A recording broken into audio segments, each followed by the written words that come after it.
Hello, I am Peter Politis. I'm the Executive Director of Dallas Center for Photography, and I'm joined today as sort of a co-producer and showrunner, Becca DeRosette, who I think will pop up here in a minute so you can see her. Becca, do you want to turn your camera on for a minute so they know who you are?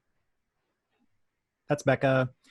So she's across town running half this production. I'm here in my daughter's old bedroom / studio. DCP, Dallas Center for Photography, is a nonprofit organization. We believe in the power of photography. That's sort of the short version of our mission statement. Our overall mission is to help people engage with the art through classes, events, and competitions. We have a really gorgeous gallery, which is dark right now for obvious reasons. So instead of an in-person gallery opening, which would be fun with wine, but there would be a lot of people packed into a small place. So we're holding off on that for a little while. So instead, we're meeting online today. And the theme for this juried competition was capturing home.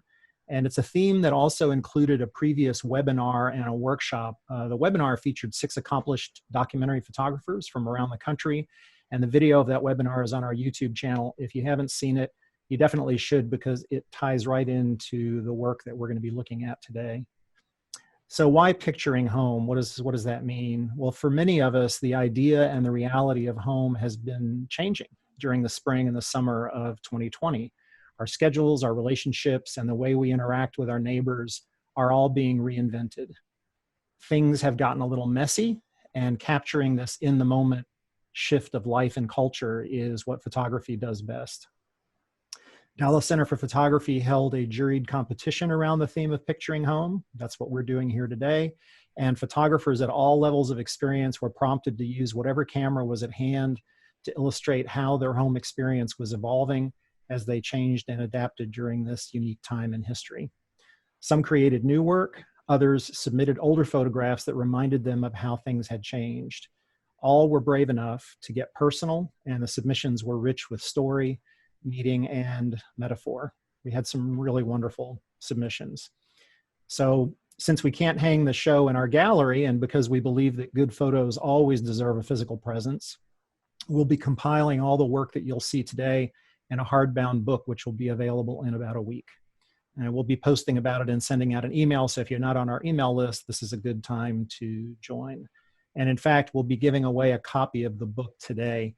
In a minute, we'll have a random number chosen from 1 to 60, which represents about the number of attendees we have today. And at the end of the time, we're going to match that number up with the list of attendees as they came in on Zoom.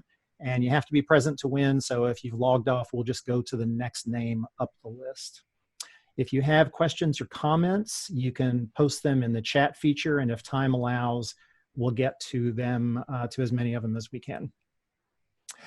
So the juror for this show is Nancy Borowick. Nancy is an internationally renowned photographer, author, teacher, speaker. She delivers over 50 speaking engagements each year around the world. I would imagine most of them from her bedroom right now. Yeah. Yeah. I'm going to read a little bit of her CV because it's really pretty cool. Nancy is a graduate of the International Center of Photography and has exhibited her work in over 100 cities worldwide. She works regularly with the New York Times. She has told the intimate stories of people and places from every corner of the globe and has won major accolades and awards. She won the World Press Photo Picture of the Year International, and most recently the 2018 Humanitarian Award from the organization Women That Soar. That was for her photography in a recent monograph, The Family Imprint. I was in Dallas too. It was in Dallas. I was in Dallas for that. She came to Dallas. If you don't know about her book, she might talk about it. Look it up, get it, grab a tissue, and sit down and look through the book. Over the last decade, Nancy has narrowed the focus of her work, telling stories of health, struggle, and personal relationships, using compassion, humility, and trust as tools to connect with and explore the lives of her subjects. And through lectures and seminars, she often brings her personal story to universities, hospitals, oncology units, and community groups globally. Her work's been featured all over the place: National Geographic, Time Magazine, Oprah, Wow. National Geographic and Oprah, you've kind of like got the whole thing there. Wait, Glamour magazine and the Wall Street Journal. She is a Sony Artisan of Imagery, which is a very, very cool thing. And she's a Kickstarter thought leader. And she was recently elected to the trustee board of the International Center of Photography. And we have a lot of young photographers here today. If you don't know about ICP, you should know about ICP. We call ourselves Dallas Center for Photography. I thought that it was pretentious for us to be the Dallas Center of Photography, but the International Center of Photography is really the International Center of Photography. So look them up. When you're traveling again, go visit them in Manhattan. So I just want to say on a personal note that often a person with this kind of resume can be a little prickly to work with. And that is not the case here. The staff at DCP has so enjoyed working with Nancy that our Zoom calls have often veered off into family stories or basically just watching her baby play and make great faces. So it's been awesome, and she's been a joy to work with. So I'm going to turn it over to you, Nancy, but the first thing you have to do is give me a number from 1 to 60. Oh, goodness. Okay. I think that I will choose maybe the number of the day that my son was born. So let's go with 24. Now we know half of her password for all of her accounts. Right? Oh, I can't believe I said that. Okay, Becca, figure out who that is and we'll give a book away later on. So Nancy, cool. Take it away. Let me know when you want to start looking at pictures. Okay. Thank you, Peter, for such a wonderful introduction. The feeling is mutual. It's been such a pleasure and joy getting to know your team and the Dallas Center for Photography. And I mean, this conversation between us started years ago, I think, when I was still living in Guam. And while we can't be together in person right now, I cherish that we've been able to have these exchanges in many ways because we've been virtual. We've gotten to know each other a little bit better. I mean, certainly, we're in our own homes and it's become a little bit more informal, but I think that's sort of a silver lining and beautiful thing about this very strange time we're living in now. There's no time for that surface level stuff. We're just diving in deep, my baby often finds his way into the background. Stay tuned. I don't know what's going to happen today, but anyway, it's been a pleasure getting to collaborate and feel like I'm part of the team. So just a little bit, okay, so you heard my CV. And a little bit for those who don't know me, I am a freelance photographer. I am normally based in Brooklyn, New York, but at the moment I've been spending my time in this pandemic in upstate New York, where my siblings are and my nephews and nieces, just trying to be close to family. And most of my work up until this point has been kind of documentary style photojournalism, telling stories in different parts of the world. And a few years ago, about 7 years ago, I worked on this project that Peter was alluding to about my family, which I now call the Family Imprint, looking at the life and experiences of my family and my parents as they were both undergoing stage 4 cancer at the same time. And I spent a lot of time just being with them and documenting everything because I didn't know how much time we had left. And when I look back on my project, I realized that the story that I was living in, the story that I was shooting wasn't so much about cancer and dying. It was about living and life. And I think that's one of the major lessons I learned from my parents before they died, which is the kind of make lemonade out of those lemons and find that silver lining. And I think in this time during this pandemic, it's been so difficult for everyone, from those who have lost people they love to, losing your job or just having to pivot and change the way that you're living your life. It's not a competition. Everyone's experience is their experience. And we will get through this. One of my favorite quotes of all time is from Robert Frost, and he wrote, "The best way out is always through." And I try to remember that in this time, that, we will get through it and we have to go through it. And photography is so powerful because we can use photography as a way to process and get through and understand and make sense of what we're going through. Okay, so a few notes before I go into each image. A few notes that I had made while I was judging. I was really impressed with just how creative people were. I wonder if when you're kind of stuck at home, you're forced to really look inward and think outside the box, to look at your home in a new way, to look at your reality in a new way through a new lens. And I really felt that in a lot of the images that I saw. I also noticed that there were, when you do spend so much time with yourself, it leads you to do certain types of work. I saw many self-portraits, which are very challenging to do. And I was really impressed with not just the quantity, but the quality of what I was seeing.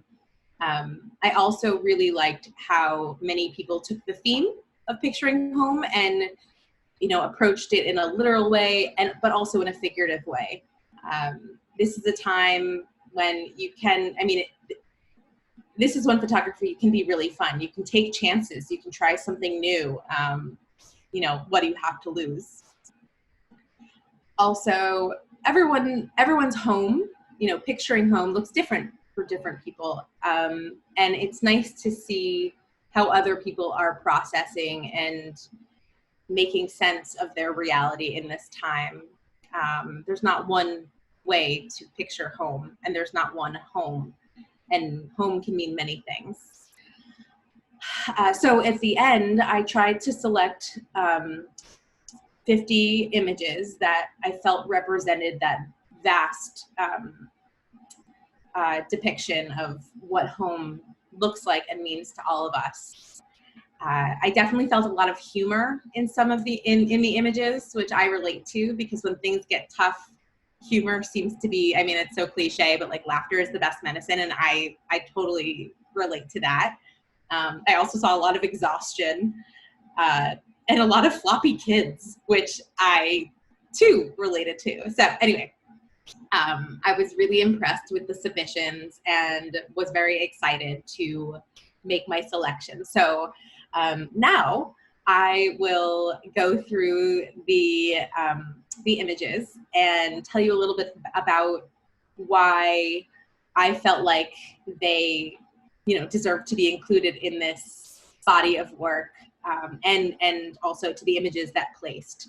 But to the images that didn't place, it didn't, I felt, which you'll hear, I had a lot of feelings about a lot of the images, and I think you should all be really proud of yourself. You put yourself out there. It's hard to be vulnerable and to share your work. A lot of photographers will shoot and keep it in, which is fine. But as someone who needs to share and put it out there, I think it's very brave of you. And I think that's how you grow and you learn and you become better storytellers. And yeah, anyway, so let's go.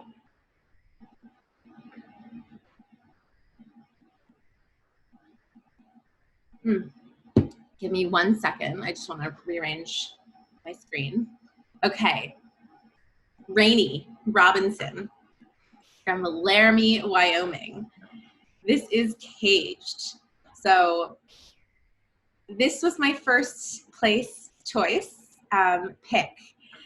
And, I kind of surprised myself because I am a documentary photographer. I'm very observational. I don't engage with the process of maybe creating an image, or I don't know. This was a little bit out of my realm, but I was so drawn to this image. Oh my gosh, hold on. I hear my dog scratching at the door. He would like to join. You're ridiculous. Come in. Okay, come here. This is what happens when you picture home. Hello? This is Einstein. Cute. That's how a lot of my Zoom classes went, but it was my kids walking in and. Oh yeah. Well, welcome to the meeting. Yes. Einstein, he was my firstborn son. So that's a conversation for another day. Right. I digress. Anyway, I was really struck by this image because to me, it felt like in many ways it represented all of the feelings that I've had and that many of us have had during this time. This feeling of being caged in, but also this experience of living indoors and outdoors. I also found this image to be kind of funny and peculiar. And I don't know about everyone else, but I've had these moments where I'm completely imploding. Like, I don't know what my life looks like anymore. I don't know about my career. There's all this madness. Nothing makes sense right now. And I felt like there was this curiousness about this moment, this silliness, this imagination that I felt like encapsulated the madness of the time and the mania of the time. But at the same time, it contrasted with this beautiful, gorgeous day. You look at this, when something, I remember actually when I was living in Guam, Kim Jong-un had made a threat and said he was going to send nuclear missiles to Guam. And my editors from the New York Times were like, what's going on? And I looked out the window and I was like, well, it's sunny and, blue skies, 85 degrees. What do you mean what's going on? And that sort of, I don't know what the word is, but that sort of dichotomy between reality, what we're feeling, and reality, what we're seeing, I thought was really powerful. It was also just like a beautiful portrait. The light, the lines, the composition, the child's expression, all of it. I was really moved by that. And all of those layers are what sort of led me to choose this image as my first place. So. Well, thank you. Congratulations. I want to hear what you think and tell me a little bit about this. Tell us a little bit about this. Yeah, there's a few things, and I'll try not to dominate all of the time. But first, I wanted to just kind of talk about the prop itself. I work for an art department, and we have this big free table, and there were just these weird rickety bird cages sitting there one day, and I said, I'm really drawn to those for some reason. I don't know why. I've always thought it's really strange that we take like a bird that can fly, and put it in a little cage as our little pet and trophy, and I think that kind of the concept itself was, well, let me put it this way. I think this transition has been really hard on all of us. And I think when this first went down, all of a sudden, I was like teaching online, and I have 3 kids, and I'm supposed to homeschool them, and I don't know if it's safe to go to the grocery store. And it just was really, really heavy. And I think at first I really just thought about myself a lot, like, this is really hard on me, but then I started to observe my kids and started to realize, this is not a snow day for them either. This is a really traumatic experience, honestly. Like, they want to go to school, they want to see their friends, they want to play sports, they want to play on a playground. And this is my 10-year-old daughter, Lena. Honestly, it's probably been hardest on her than anyone else. I say this in my artist statement. They don't fear the virus. They just fear how long this is going to last. When is it going to end? They're constantly asking me that, and I don't have the answers. And then I'll just talk about the photo shoot itself really quickly. This is just on a bike path behind our house. We live in a total cookie cutter suburban neighborhood. And fortunately, we're in Wyoming. We can get out, to a certain extent. But it was kind of last minute. It was originally for a different show. And I just was like, I think I can use these. This is like how I'm feeling right now. And I just kind of came home and I said, okay, kids, put these bird cages on your head. And it was actually a really silly experience. Like, they were laughing and people were walking by and being like, what are you doing? And I kept having to remind them, hey, this is serious, show me how you feel. And at first it didn't feel like it was working. And then when I finally went through the images, there were some really powerful ones. Another one I submitted, my son's eyes are just piercing, Yeah, and, I liked that one a lot. I liked the frame of this one better. Yeah, well, thank you. So yeah, that's really kind of, how it came up, how it came about. But again, it was a very sort of organic, kind of like, let's just do this and see if it works kind of. I think that's exactly the way that the best images come to be. It's like when you work on a project, you're like, the project is about this and you keep focusing on this, but actually what you end up shooting, and like if you look back later at the images and you're like, oh, it's actually about this.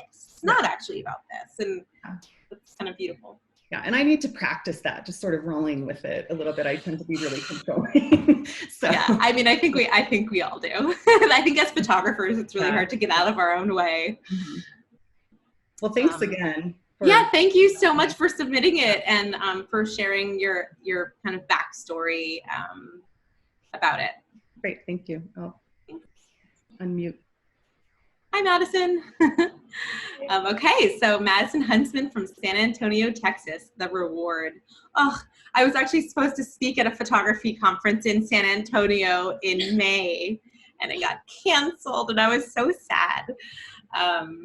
But okay, so this was my second place image, and to be honest, I went back and forth. It was this or first. The first place and second place I was feeling really strongly about both of them. And and I don't, second place is great. I loved this image so much. I immediately felt this feeling of warmth and comfort and touch and engagement. And I feel like so many of us are wanting that and not able to have that experience of human touch right now. But also what a beautiful image. You had some really nice light there and just, it was the moment that spoke to me in the madness and the chaos of it all. Like there's this love and connection and really feeling. Like when I see an image and I feel something immediately, like I try to trust my gut and my instinct and not overthink it. I was just so moved by the moment and the feeling and the warmth. So tell us about this image. Well, this is my husband and my two kids. This is Charlie here with me and my son Leo. And Leo is very high risk. He has some very fragile lungs. So it's been a very scary time. Like you said, it's everything is hard transitioning, and we've kind of been living in this 4-month quarantine, not knowing what's going on, being kind of scared. But I took a step back and thought about the good things that we get, and my husband has been able to stay home, and they may never have this opportunity again. And this particular moment, he was coming out of his home office. He works in the morning for about 4 hours, and he comes out, and immediately I don't matter at all, and it's all Dad, which is great. I really love those moments. But it's all about Dad, and we were jumping on the bed before and goofing around, and then he came in, and they both just, and enveloped him. They all just kind of melded into one person. And the story of my life is me running for the camera when I see a moment in good light. So I ran for the camera and came back. Luckily, they were still enjoying the moment. So, but that's kind of it. I appreciate the compliment. I try to do images that evoke emotion. I think that when you can feel an image and not just see it is really when you have something that is great. So. Yeah, absolutely.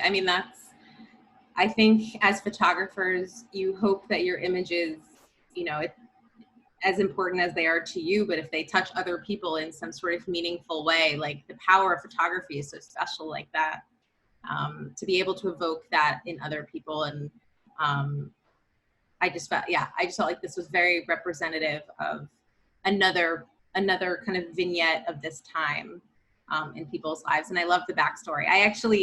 I know most of these images came in with captions, and I sort of intentionally, now I want to go back and read them. I intentionally didn't read them because I was like, I just want to focus on the images and just see, like try to understand the story through, the visual depiction. But now I want to know all the backstory. But thank you so much for sharing.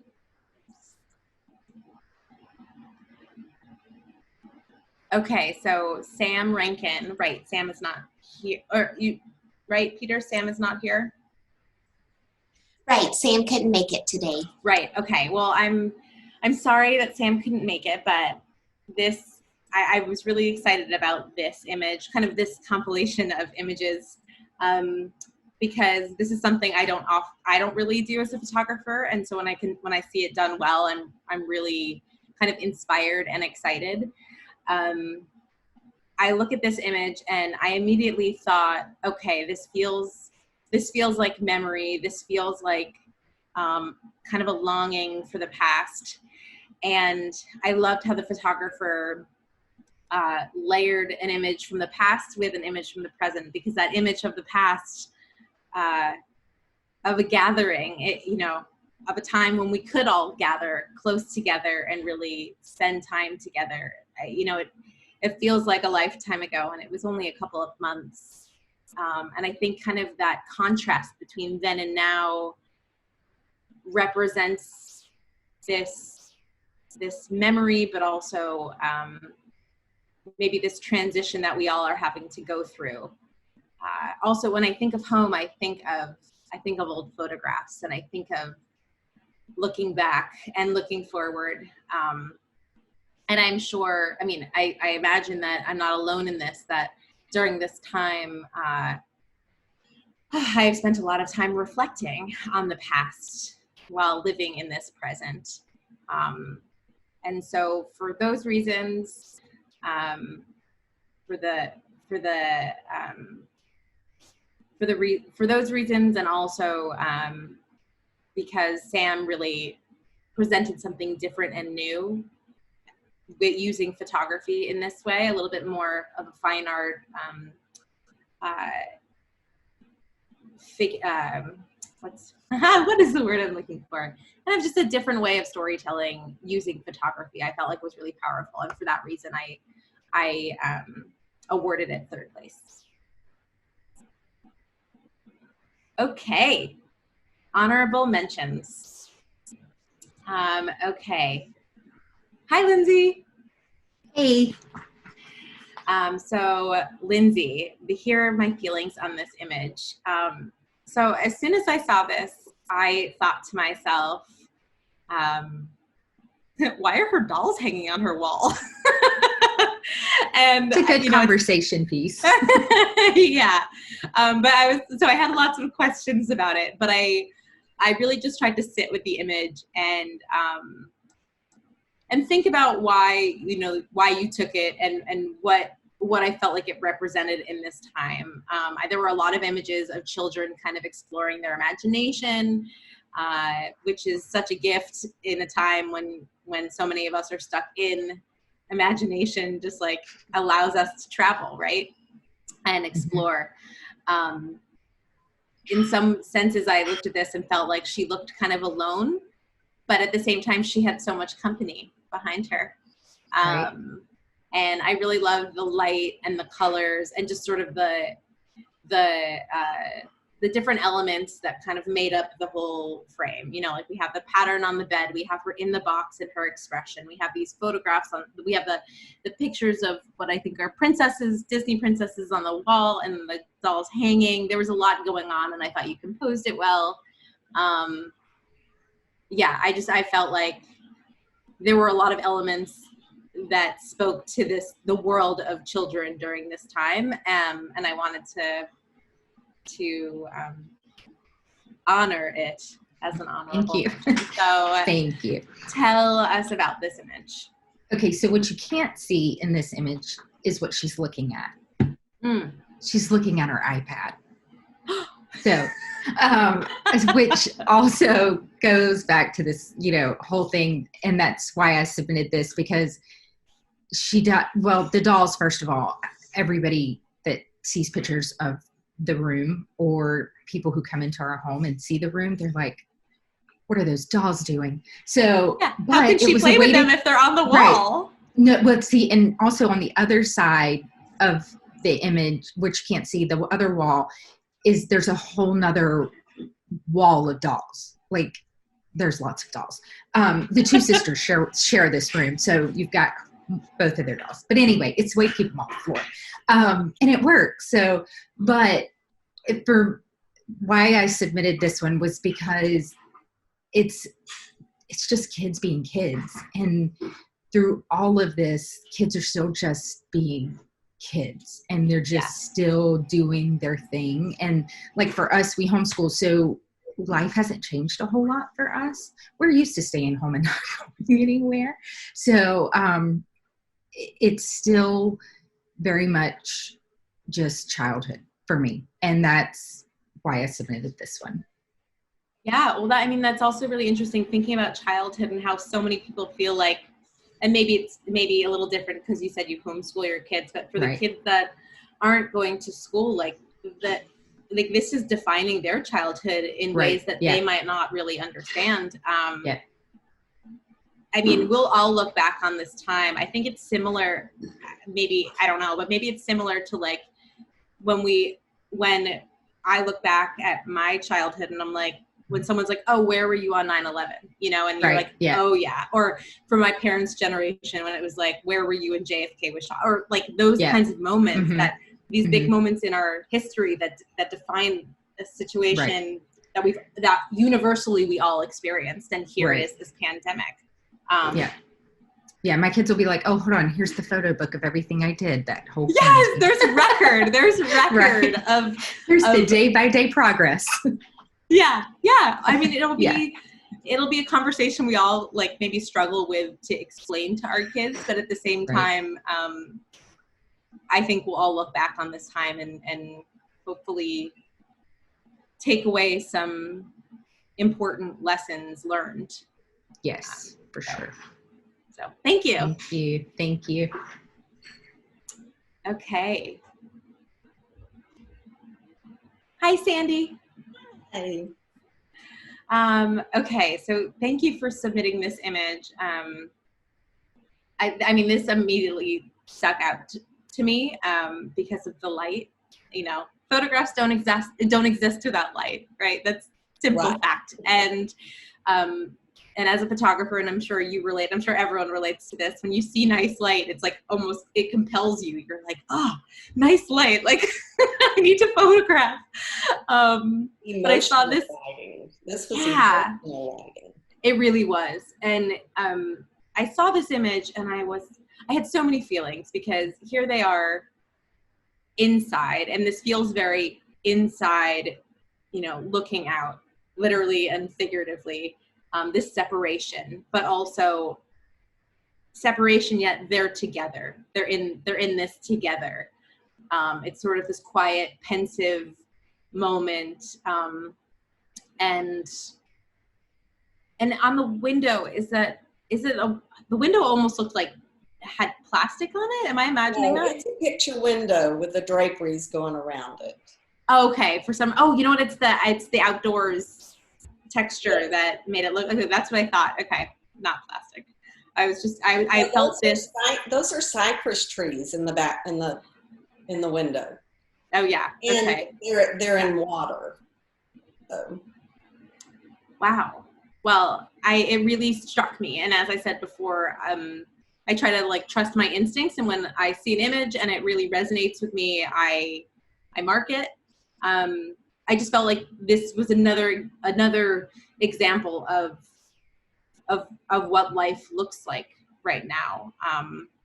And I wanted to know their stories, and that an image like this is in this. A lot of right. Story. And I could tell that, and that I think that's what makes it a really powerful image. So, okay. I'm so glad you want to know the story because I'm dying to know the story. How much time do we have? Well, and I do have a way of talking a lot, so I'll try to narrow it down. So by far, this is the most memorable and emotional photo that I've ever taken, and it'll be hard to ever take one that tops it. So the timeline of this, and there are some crossovers to this and what people are going through with COVID right now. There's a few similarities. It's like this is a life-changing moment for this couple. Their last name's Ely, E-L-Y, and they're in their 90s. And so the time period was February. Actually, I took this in March of 2016, but in February of 2016, Caddo Lake in Uncertain, Texas, which is East Texas here, experienced devastating flooding. I mean, just horrible, horrible flooding. Just did so much destruction. In fact, the record flood for this area was in 1958 when it reached 182.9, I think, feet of flooding. And this particular flood reached 180 feet when it crested. So terrible damage done in the area. So our church asked for volunteers to go to an elderly couple's home that they were being forced to leave. And they needed help with the clean out of their home. And for us particularly, we were to help with the kitchen area. So I volunteered, and of course I took my camera just in case. And I remember feeling first just hesitation and a little bit of fear when I got to the home, because when I stepped in, there were people in hazmat suits because of mold and just the dampness and everything. And they had on masks, similar to what we're going through today, So I had to put on a mask and wear gloves and such as that. But the house was real dark, no power, strong smells. And so when I went into the kitchen, and where I'm taking this photo from was the doorway that went into the kitchen. And I, immediately was, I had to have a flashlight to be able to see, to remove things from their cabinets. And so I'm up on a step ladder and I'm pulling things out, and I had not met the Elys yet. And the house was quiet. People were moving about, and, strangers in their homes, and a couple of family members. And it was oddly quiet. Yeah. And I was in the kitchen pulling these things out of a lady's kitchen. I was invading her space. I just suddenly felt sadness. I'm reaching in and pulling out old Tupperware containers and her spices, her life. Yeah. They had lived in this home for over 50 years. And I'm pulling the life things out of her cabinets and putting them into boxes to be sealed up and carried out. And so I did this for a while, and then at a point where I kind of took a break and I went in and I found them sitting in lawn chairs there looking out their back window. And lawn chairs, indoor, outdoors, indoors. Yeah. And what you can't see is right behind them, that little white part right behind them is actually mattresses that have been pulled out of their bedroom. Sandy, excuse me, this is Peter. We'll have to wrap up here real quickly because we have a lot of pictures to get through. Okay. Well, I told you I'd talk a lot. So anyway, I asked permission to take their photo and had a chance to speak with them a little bit. And they shared, a little bit of their history and the fact they'd lived there for over 50 years. And so they were being forced to move out completely. And they were, the last, I think I heard they were going to the Dallas area to an assisted living where they could be close to some family. Yeah. Wow. Well, this is a beautiful photograph that I could tell some of that story, but obviously hearing so much of the context, I feel for them and I feel for for all the people who are, who were displaced because of that, but also they're vulnerable. And that's what we were just discussing before. When you have someone in your life who is vulnerable, this time can be so scary. But you captured a gorgeous moment. So thank you. Well, thank you for selecting it. Okay, Camry. Hi. Hi. Oh, hi. Oh, yeah, so this is Case. He decided to join me. Is he the superhero in this photograph? He is the superhero in that picture, yeah. Was that you? Yeah. Yeah. Well, thank you for submitting this image. This spoke to me on many different levels. Again, like I said, with Lindsay's photograph, there's this feeling of imagination that sort of, it contrasts with reality in a really powerful way. Like, we would be so lost without imagination. And I cherish that in children. And I wish that I could still kind of embody that ability to separate from the scary reality of the world and just like live in this space of adventure. So I really loved that. And this scene of being in a home, which is both in a home, but also it's outdoors, like this house is destroyed. But this is such the contrast being this very regular, normal moment of the child sitting in front of the TV.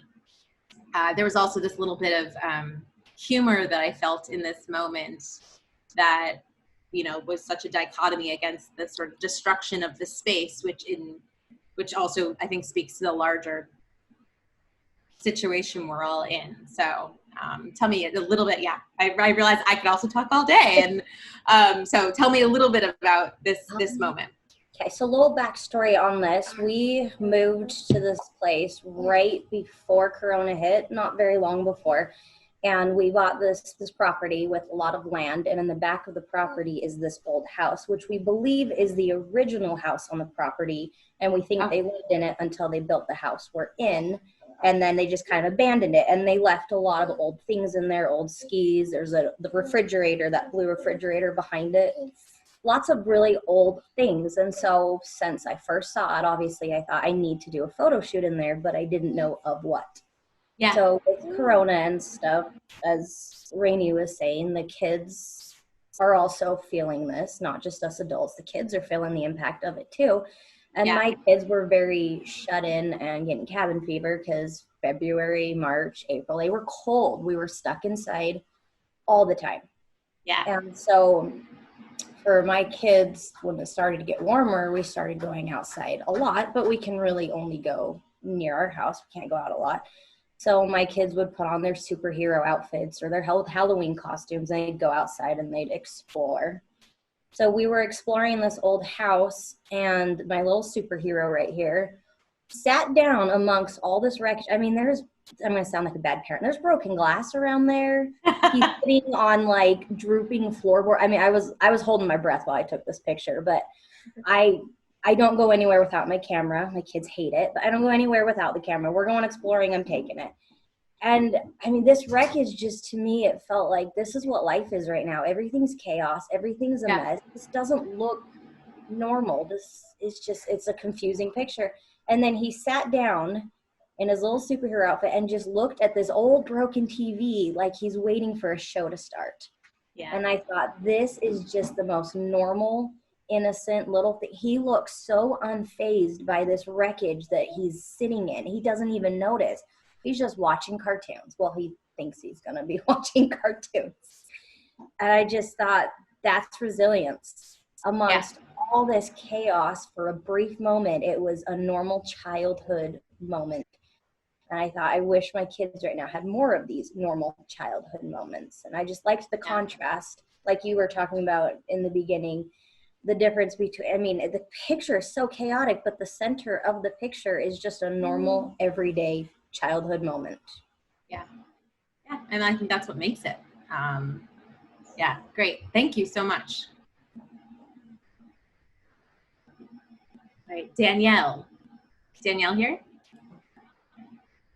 Hi. So I saw this image and immediately laughed out loud.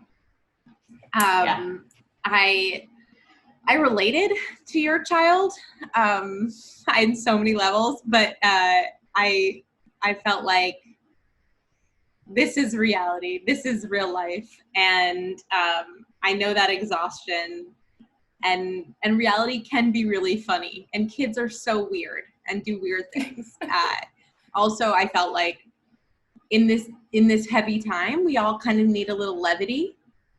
And so this just stuck out to me, and I was like, okay, like this is a moment that like really we all need this. So anyway, Yes. Thank you for this. Tell us a little bit about it. Sure. So this was actually taken back in 2016, but I think it very much relates to now, and it also makes me think about how I would love to just fall on the stairs and sleep for a few months until this is all over, hopefully. But this is one of my daughters, and at the time she was at that stage where she was refusing nap time, and so these. When did that happen? Oh my god! Probably soon. Don't tell me. Keep going.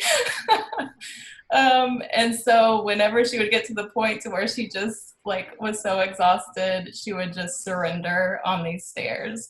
And so, yeah, that's just her surrendering. And then it's also a little bit of quiet time for me, but, you know, I'm like, she's finally surrendering. I can have a little bit of peace amongst all the chaos. I just want to say the choice of words, surrender, is another one that I feel like we're all kind of, there's like surrender and acceptance, right? Like in this time, yes, there's only so much sure. we can do. So yeah, we do. It's just a matter of surrendering. Yeah. Great. Oh, well, I'm glad you included it. It really obviously stuck out to me. Thank you so much. Happy to include it.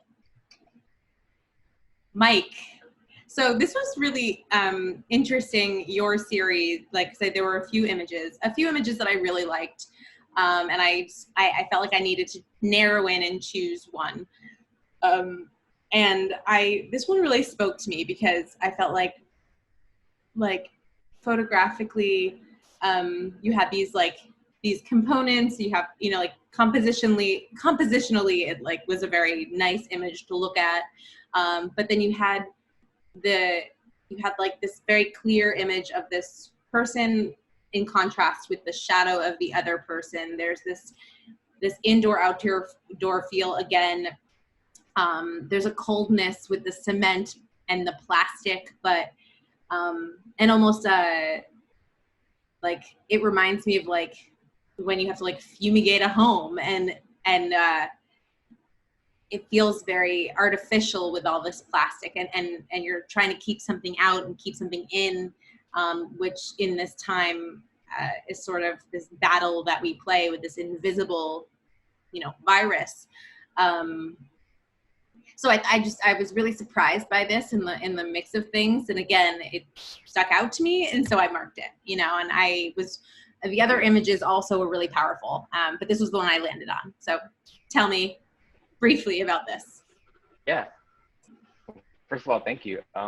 This project was interesting because it was part of like a school assignment, and it happened early on in the Corona quarantine. And so it was at a time where I also got qualified as an essential worker pretty early on. I shouldn't have been working, but, you know, the state mandated that I was like essential or whatever. And so like going out of the house and coming in and like early on not knowing how you really picked up the virus, if it lived on surfaces, there was just so much weird information out there that it was like super scary. And I felt like frozen, you know, like I think a lot of creativity comes from being like vulnerable and open to ideas and people and places. And the virus like made us have to shut down, be internal and, you know, be reserved. So the series was kind of about, you know, finding my way back to being vulnerable through relationship that I have with my partner. And yeah, like the plastic to me was like kind of like a visual metaphor for that, you know. It's like this like thing that's keeping us safe, but also keeping us apart from other people and trying to move beyond that.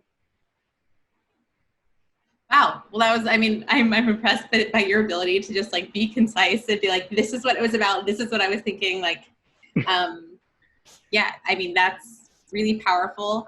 And you made a really interesting couple of images, and I hope you continue. I hope you're like still shooting. I mean, things obviously are changing every single minute of every day. Certainly in Texas where you are. But for sure. this one really stuck with me. So thank you. Thank you. I appreciate it. Okay, youth category. I was really excited. Hey, Tabitha. I was really excited to see the submissions in the youth category.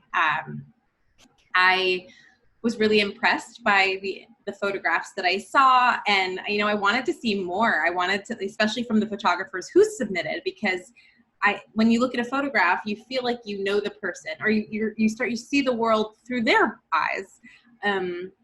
Anyway, I was just really excited. And so when I saw this image, I was so impressed. Tabitha, how old are you? 7. You're 7? Wow.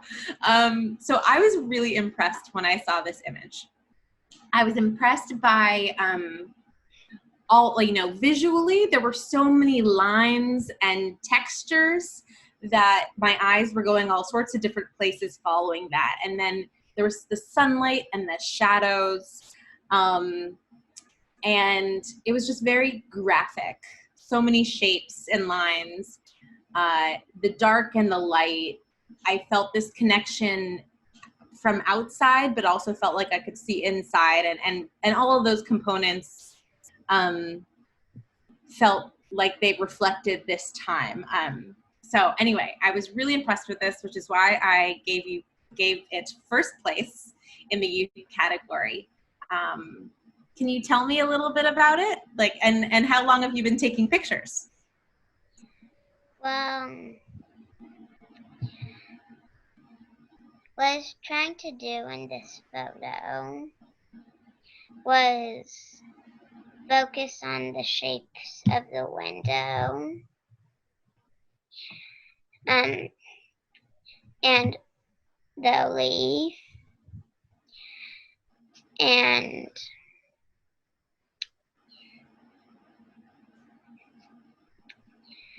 the shape made me to take the photo.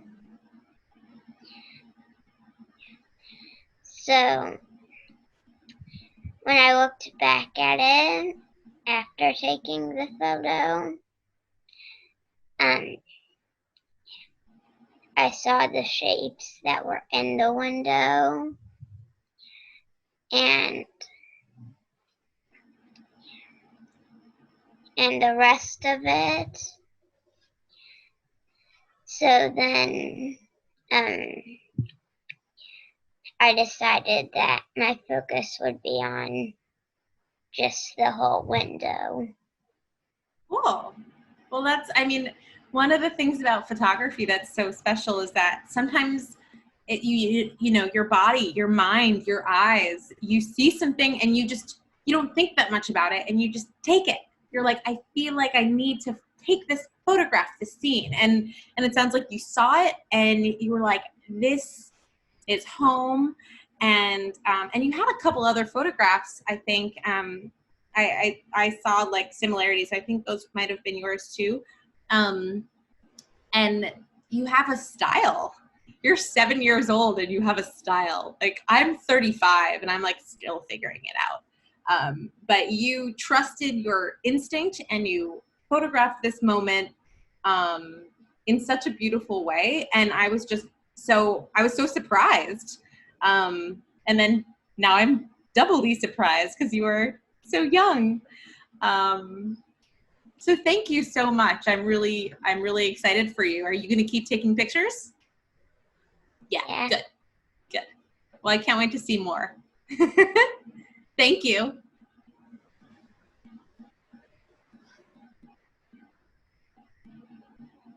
Okay, so I know I believe Sophia isn't here. I just wanted to say a few words about this one.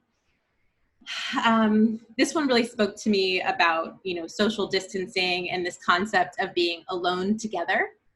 I haven't, maybe because I've been inside so much, I haven't actually seen this in practice. And so to see this in this parking lot, it reminds me of high school. It reminds me of socializing, but the fact that they have to stay in their cars, in the trunks of their cars, like this is the new normal, I thought was a really powerful example of the reality today for so many. And I wanted to honor that as another, especially in contrast to the first place image, just a different way of telling a similar story.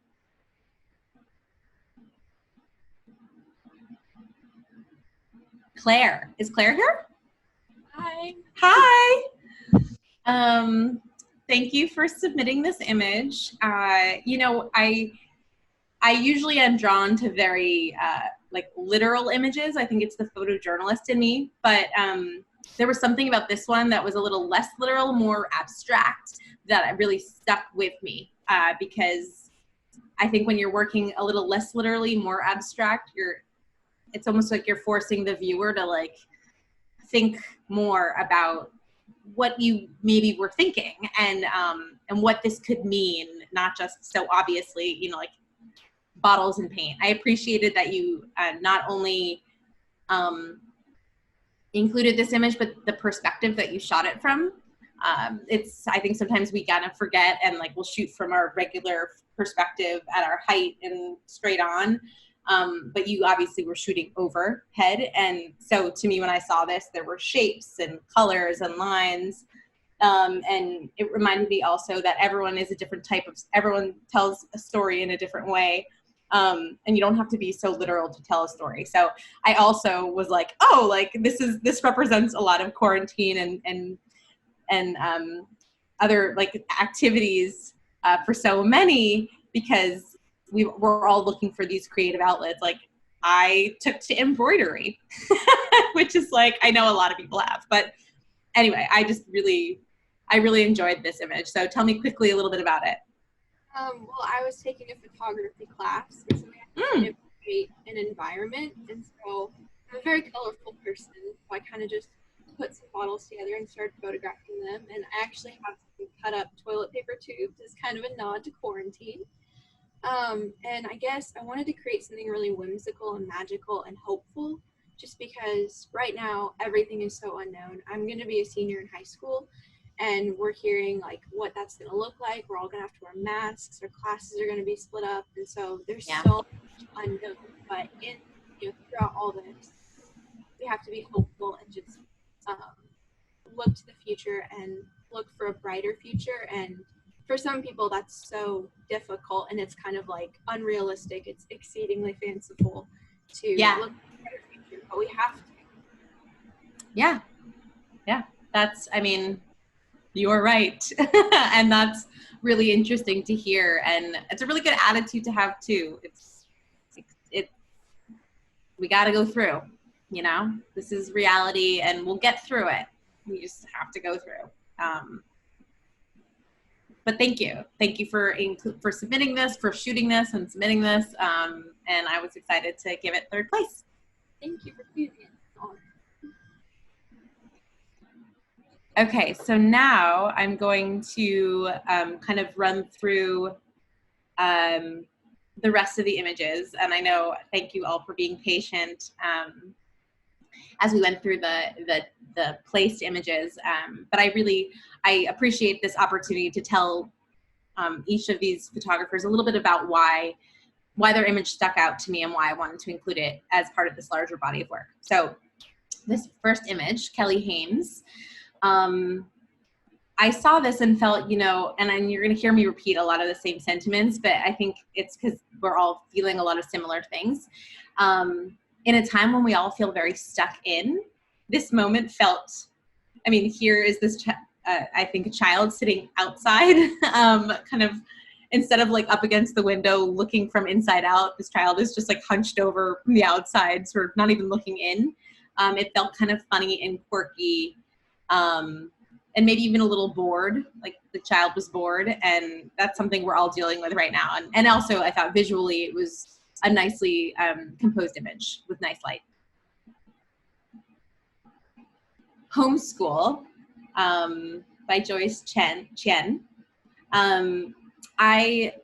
This was one of the few images that I saw in this competition that reflected what school looks like during this time of pandemic, and I felt like that was an important part of the larger story. I also felt like this was a beautiful moment, beautiful light, and therefore necessary to be part of this larger story. So thank you for submitting this. I laughed out loud when I saw this image. I just really loved it. I felt like I could feel the exhaustion. I could feel the chaos, but also the organization in all of it, which I felt like was representative of everything. I felt the junk food and the crash after eating the junk food. And I really loved the dichotomy between the kind of beautiful chaos down below versus the painting in the background. There was just something so funny and overwhelming and just silly about this moment, but very real and really well framed and shot. So thank you, Sharon. Jacqueline, you're putting him down for now?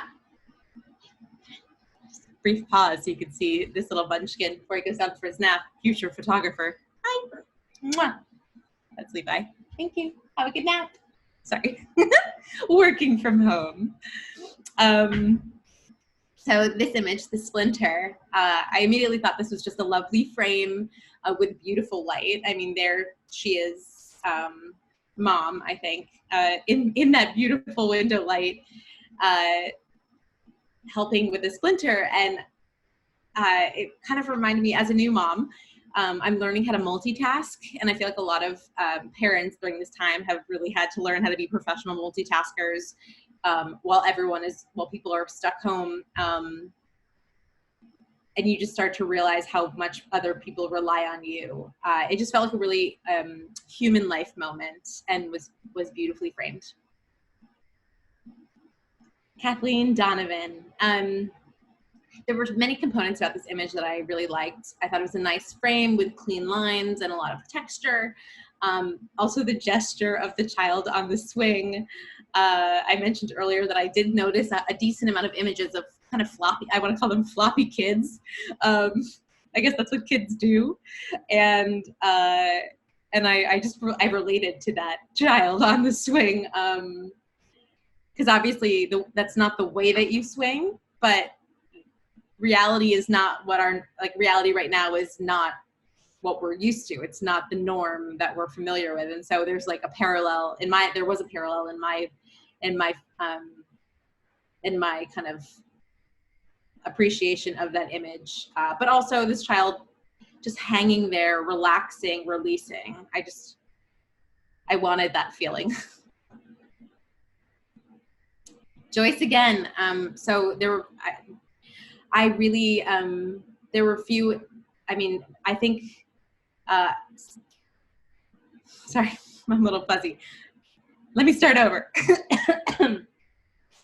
So this image called View of the Backyard. And I kind of felt like there's this indoor-outdoor element, but what really struck me were the lines on the window. Like it looked like fingerprint lines that a kid would make, putting their hands up against the window. And to me, that spoke to sort of feeling trapped inside while kind of looking out at this beautiful backyard. And the banner, the hanging banner felt very celebratory. And it made me think about that there have been a lot of moments and events that have been postponed and canceled.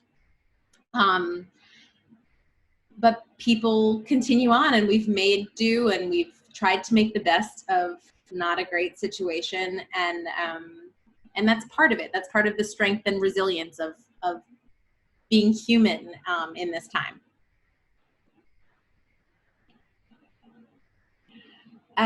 So when I first saw this image, I thought I really appreciated the perspective. Just again, the instinct to get up above and shoot over, because that can be really powerful when done well.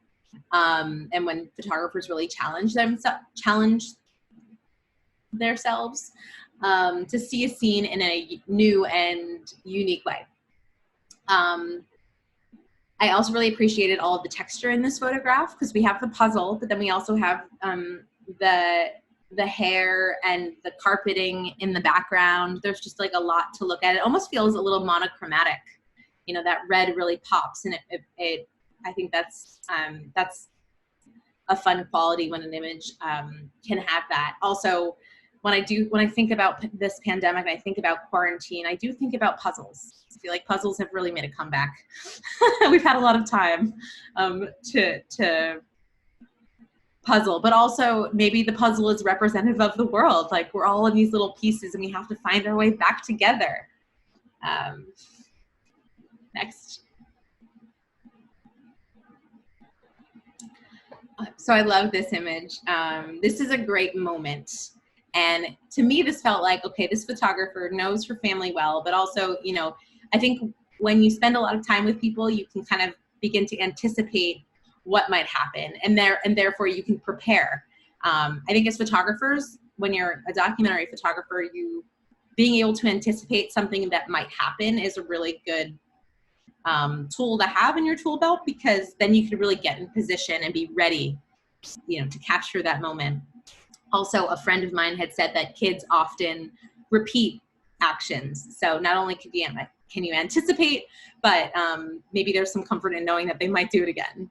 And so spending all this time at home, I think maybe has allowed people to do that. And I thought this was such a good frozen moment of a real moment of home in this time.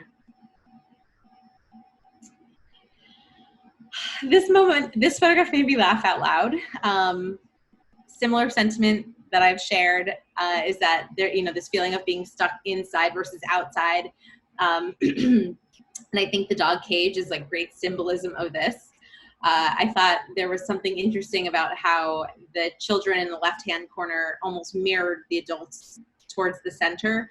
You know, the two of them, sort of the body language and the gesture, they added some nice components to the image. But then also, I love the dog in the frame, just kind of looking at the kids like something's not right here. And again, that kind of brings me back to like, these times are difficult and terrible and hard, but there is levity and there is joy and there is goofiness that can be had. And that's what really stuck out to me. So I think if done well, a frame within a frame in a photograph is a really powerful tool. And here, not only do we have sort of that indoor-outdoor element that I keep going back to, but I felt like this wallpaper is so beautiful, and it has these flowers, which are something so signifying of the outdoors. But it also feels very, and I don't know if it's the toning in this image or what, but it feels very much like memory. It does feel like an old photograph found. And I think I said this when during the panel, and I meant to say this again, but when I think about home, I think about memory. I think about nostalgia. I think about, you know, like reflecting back. And so this really felt to me like home. It also felt very cinematic and almost unreal in a cool way. So Susan, this image made me laugh as soon as I saw it. I loved this woman's expression, and, you know, sort of that dichotomy between like new modern technology and like sort of an elderly person who's more, you know, my grandmother was very traditional, and she did not want to deal with technology. So like this to me felt like such a contrast, but also visually contrast, but also very much the reality today. Like, this is how we stay connected. And I love how this woman seems pretty tech savvy. I guess if there's one thing I would change that like made me kind of crazy about this moment was, and I'm guilty of this too, is sort of the wall, the edge of the wall coming out of her head. I was like, I wish she had just like taken like one tiny step to the right, but also sometimes you just can't. And I think, and in many ways, I think her expression and the phone being kind of propped up with this mini tripod outweighs that anyway. So thank you, Susan. Amy. Bedlam. So anyone out there who knows me knows that I have like a deep sweet spot for dogs. So that appealed to me immediately. But I think we can all relate to this feeling of being kind of stir crazy and stuck in our homes. And I know that in my home, when I'm stir crazy, things just kind of unfold and lead to silliness. Because I think we all need that emotional release and break from the intensity of each and every day. And so I saw this and I immediately felt like, okay, I kind of want to go jump on my bed, go jump on my mattress and just release. But I also wondered, like, why is this mattress just sitting in the middle of the house? This isn't a bedroom. So all of that kind of that madness and silliness drew me to this image. Candace. So when I saw the title of this image, I was surprised. It says "Run Bunny!" ! And so I looked at it carefully and I was like, okay, now I see the running bunny. But I was so curious to why it was named this, because that wasn't the first thing I noticed. I really actually loved this image.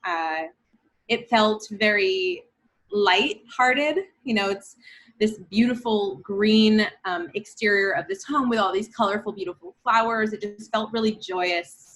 It almost felt like there wasn't a global pandemic taking over this world. It just felt like home, and it felt warm. And I related and connected to that. Heidi. So this image, there were a few, I think, because I recognized the style, that must have been by you. And I thought this was really, it's a really powerful image. I recently stopped breastfeeding and pumping, and I remember this feeling and this moment so well. I also had the exact same bra. And I was just really moved by your vulnerability, showing your body in this way. It just inspired me, and it felt very brave. Also, I think a portrait without a face signifies sort of this universalness of this experience. Yes, this is your experience, but this is the experience of so many. And I think when an image has these universal components, can be really relatable. She is, every new mom in some ways, and obviously not everyone has the same experience. I thought it was really beautiful. Sorry, I gotta hurry up. I realize I'm talking forever. So quickly, Chris, I thought this was a great, these were two great moments, and I'm glad that you made a diptych. Diptychs can be very complicated, and so when you're smart about them, they work out really well. I think they really tell the story of connection and of life inside outside with really nice light and really nice lines. Amy, the first thing I thought when I saw this was, wow, the dinner table looks so nice. Like in my home, we eat at the coffee table. I just don't even have the bandwidth for like a formal setting. And so I barely have more of a bandwidth to like wear more than my yoga clothing. So I felt like this was an inspirational photograph in this time when everything feels kind of chaotic, but like here you are, this is a set table ready for a family dinner. And that growing up, the family dinner table was where we all came together, and that felt really beautiful. Lily, really what struck me about this image was the light. It was so beautiful and so warm, and her expression is so real. And I just felt like we could all really connect to this moment. Hollis, what I appreciated about this image was that it was a small, quiet moment, you know, no noise, no distractions, just nature. And I think that gets kind of lost in the chaos of our world right now. Neil, the thing I love most about this image was the many layers, because this moment is sort of hilarious. I'm wondering if you're tweezing perhaps a hair from her chin, which is a very vulnerable moment, but also such a tender moment between mother and son. And then you have these other layers behind her with old photographs in the mirror. I thought this was well framed and thoughtful and funny, and it struck me like that. Another example of that dichotomy between indoor, outdoor. You have this person on the couch in the snow, and it feels normal yet totally crazy, and that's again our reality right now. Thank you, Miriam. Letitia, I appreciate this moment because you didn't have to tell the whole story of the two people. You have this beautiful detail shot, which can be just as powerful, especially in storytelling, to be less obvious and more directed. I know that you wanted us to look specifically at this moment, and I thought that was really beautiful. Bree, I think you submitted a few images because I saw a few that looked similar to this in different colors, and I applaud you for kind of being creative and thinking outside the box, and trying something different, especially when we have all this time and you're kind of stuck in, and we're so inundated with different types of content. This really spoke to me. It forced me to kind of peel back the layers and try to understand what you were trying to tell. Leslie, I really loved this series. I know you had a few others because I could tell the similarities. Just the fact that this child was able to find this joy sort of in this murkiness, I felt like was representative of this time, even in the most mundane, just seeing the beautiful moments and the beautiful light were really powerful. The Upstairs by Laura. This felt like a scene, to be honest, a little bit like out of a scary movie. It's like the stairs to a place that you don't go to often, but also maybe while you're trapped inside, you do explore your home and you see your home in a new way, and I thought that was really powerful. Titania, I hope I'm saying that right. This felt like a scene out of a movie, like a film still, and it also brought me comfort because it's that moment at the end of the day when the sun has almost completely set, and the door is shut. This felt like that quiet moment in life. Brianna, this just felt really real and human, especially the reaction of the child. Maybe the child was bored and didn't want to watch Mom on the elliptical. And it reflected to me this time where the parents and children are spending a lot of time together, which is great, but also hilarious and can be weird.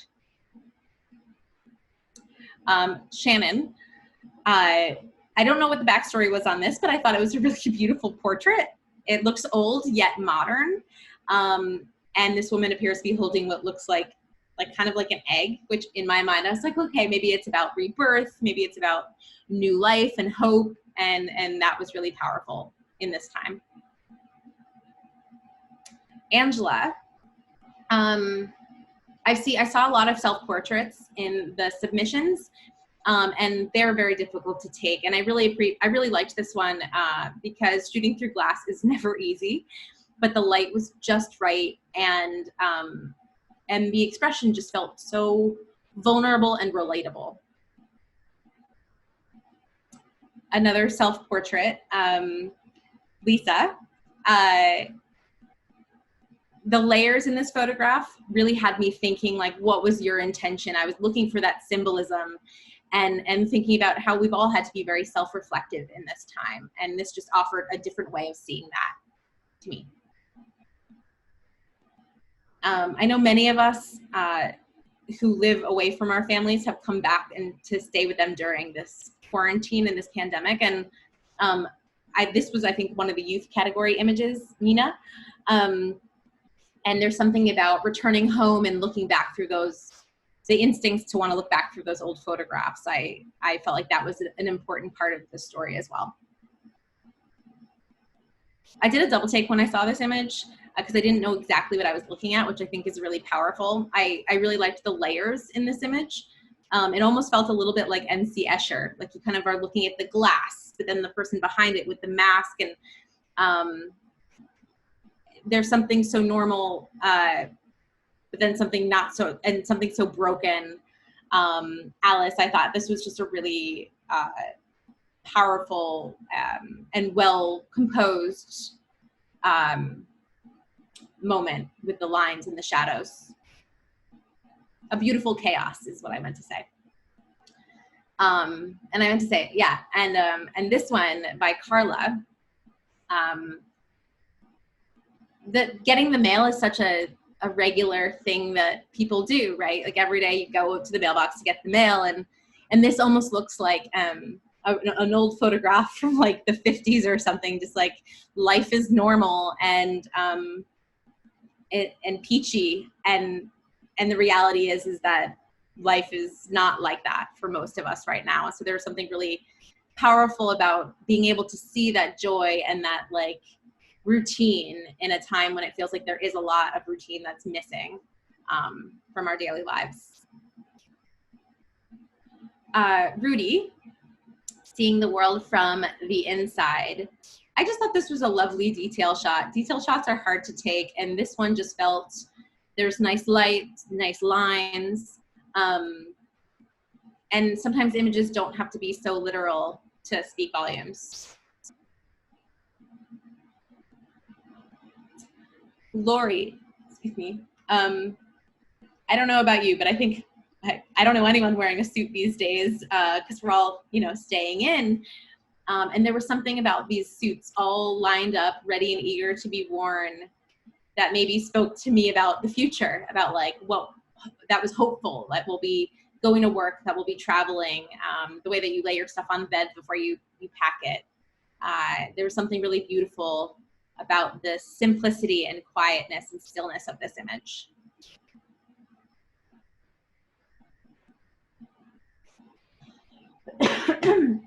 Jill, gone but not forgotten. I loved, again, I use the word dichotomy a lot. I thought this was a beautiful indoor-outdoor moment. I feel like the nature of that shadow of the plant versus the opposite, the plug, the electricity, the man-made elements to that outlet, plus that it just had really beautiful light. Again, love beautiful light. Fading away. I think this resonated with me, Matthew, because I personally in this time have felt really lost professionally and just trying to figure out like who I am and what life looks like after all of this has passed. And to me that this image spoke like a dramatization of that. And the image is being taken from the outside looking in, like without that image, does that person even exist? Okay, things are getting weird, sorry. Karen, some things remain the same. I thought this was a great example of layering in an image. There was so much going on in so many different sections of the image, and so it was a great storytelling image, and I think a real representation of what home looks like for so many. Alone together. I saw this and just sort of like smiled. It's like there's something really maybe a little bit sad, but also a little bit joyful and hopeful about this image. This has been such a hard time for so many, and many of us have felt very disconnected, and this felt very connected. And this term, alone together, is one that now I think we'll all understand and know and appreciate. And A Reflection of Home by Nancy. I didn't just pick it because we share an amazing name. I just don't think this series would be an accurate representation or record of this time in our lives without a beautiful detail shot of some toilet paper. Something at times has been as valuable as gold. I think this image sort of glorifies this thing that we often take for granted. And also, I felt like as a photograph, it looked kind of painterly. And it was just felt kind of comical, yet very real and relatable. I hope you guys... That is all of them. Sorry, I obviously could spend hours. But it was really important to me to get to share a little bit about my process and why I chose certain images. Thank you for sticking it out on this Saturday afternoon. I know it's lunchtime. It's lunchtime in New York, at least. So this is Peter. I'm having trouble starting my camera. So you might actually just have to stay on the screen. Okay. I can do a little dance. Yeah, I think you're going to have to. Becca, why don't you join us? Sure, Nancy, hi. thank you. Yeah, thank you, Nancy. So this is a virtual version of what would have happened at the studio, right? We would have walked around, looked at all the pieces. The only difference is that we would have been like having a drink and eating some grapes or something. But I thought the comments were really wonderful. Nancy, your enthusiasm for this is never ending. Even with a baby, that's what's amazing. It has not slowed you down. If you aren't already, follow Nancy on Instagram or anywhere else that she is active. So we have a name for, actually an email address for the drawing for the book. And we don't have a name. It is MRAJ22@Hockaday.